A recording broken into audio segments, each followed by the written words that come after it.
যদি সন্তান কোনো দুষ্কর্ম করে তাহলে সেই অপরাধ শুধু কি সেই সন্তানের?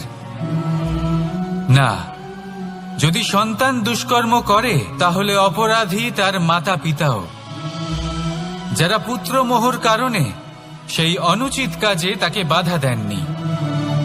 অপরাধী হলেন তার পিতামহ, যিনি নিজের কর্তব্যবোধের কারণে নিজের পরিবারের যত্ন নেননি, যিনি সন্তানকে কখনো শাস্তি দেননি। অপরাধী হলেন তার সেই গুরুও, যিনি নিজের শিষ্যের সেই দুষ্কর্ম দেখেও তাকে প্রতিহতও করতে পারেননি। একজন হবু রাজার কর্তব্য হলো নিজের প্রজার কাছে সে যেন এক উদাহরণ প্রস্তুত করতে পারে, কিন্তু যদি এত অনুচিত উদাহরণ প্রস্তুত হয়ে থাকে তাহলে মা বাবার, বাড়ির বয়োজ্যেষ্ঠদের কর্তব্য হলো ওনারা যেন সেটা সেখানেই থামায়।